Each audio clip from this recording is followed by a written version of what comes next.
Hey guys, welcome back to another video. So in this video, we will be talking about potential tropical cyclone 6. It should just be potential tropical system 6, but whatever. So as of 8 p.m. AST on Monday, August 9th, we have advisory number 1A. The maximum sustained winds are 30 knots and 35 miles per hour. Don't worry about betas, you won't be impacted by a hurricane this time. But the minimum central pressure is 1010 millibars, is located at 14.7 north, 60.1 west.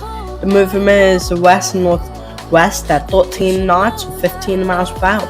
The formation chance through 48 hours is high at 90%, and the formation chance through the next 5 days is also high at 90%, so that's just kind of showing that a storm will form within the next 5 days. Now, 90% likely.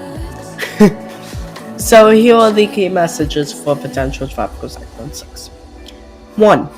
The system is forecast to become a tropical storm as it moves through the Alaska Antilles tonight. Tropical storm conditions are possible in portions of the southern Leeward Islands tonight and Tuesday, and in the Virgin Islands and Puerto Rico beginning Tuesday afternoon, and in the Dominican Republic by Wednesday. Heavy rainfall could lead to flash, open, and small stream flooding and potential mudslides across the U.S. Virgin Islands and Puerto Rico. The greatest threat for flooding impacts will be across the eastern and southeastern portions of Puerto Rico. There is a risk of wind and rainfall impacts in portions of Hispaniola, the Turks and Caicos, the southeastern Bahamas, and Cuba later this week. Although the forecast is more uncertain than usual since the system is still in its formative stage, or its beginning stage.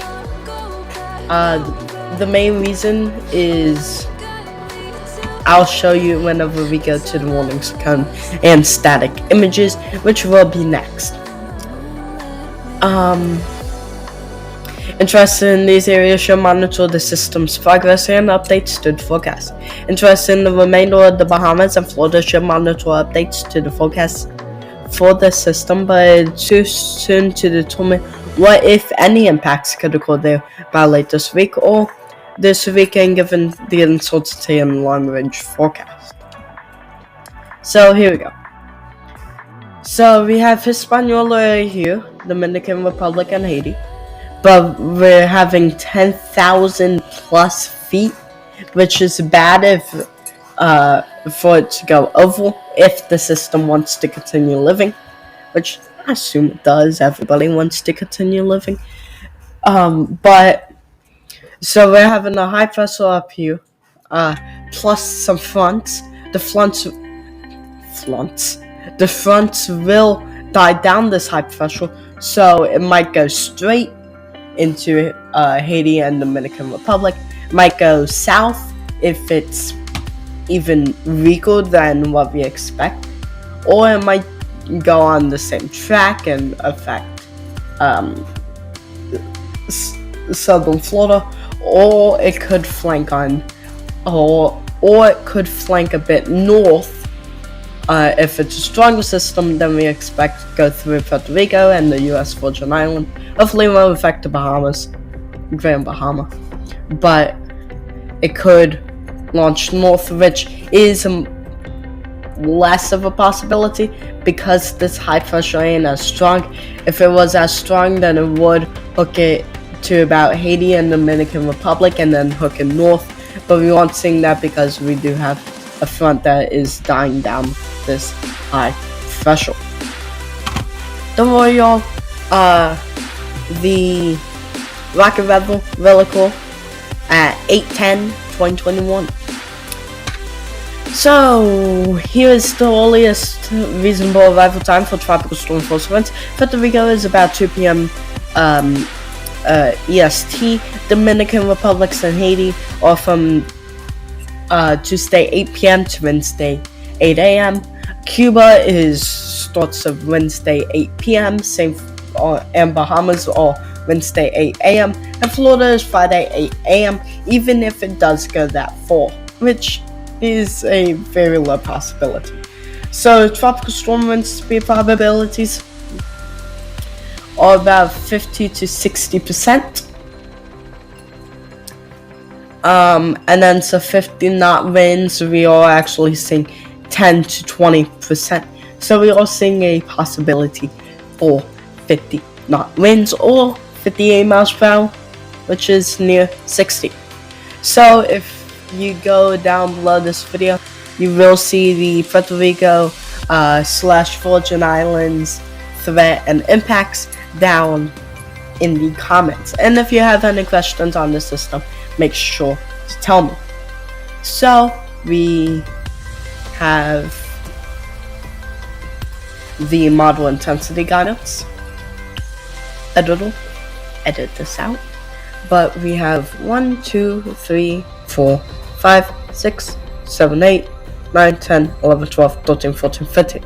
So 15. So out of 15 models and 9 stage tropical storm strength, with the ship model going up one more, and that is probably the maximum strength that it could possibly be within 168 model.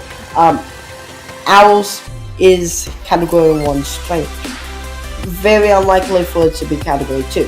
So here's the potential tropical cyclone 6 model track guidance. It's looking a bit like Elsa, but it won't become a hurricane, and it'll more likely go a bit north of Hispaniola than south like Elsa did, but it could do the exact same that Elsa did. So we're seeing a lot of crazy ensemble models that makes no sense.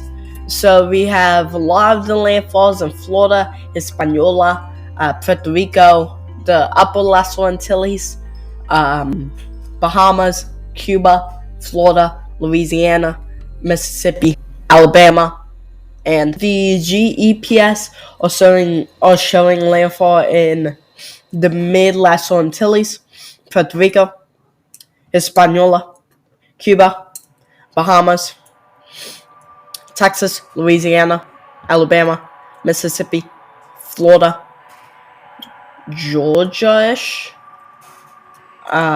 possibly South Carolina, North Carolina, the Delmarva Peninsula,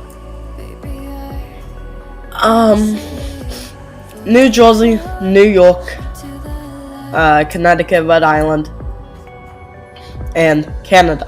So we got the entire east and Gulf Coast covered by the GEPS landfalls.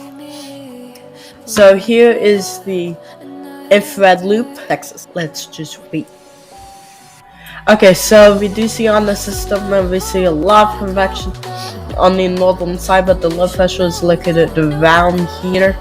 So we are seeing that most of the convection is north because we are seeing a elongated low pressure system. So here's the visible / shortwave infrared. So we do see that the low pressure is down here. We are seeing some possible southern and northerly bands. The mid / upper Lesser Antilles are getting hit by some rain, but thankfully the system won't be strong with wind. It'll mainly be rain, so we might be seeing some flooding and flash flood. So here is the wind current, you could call it.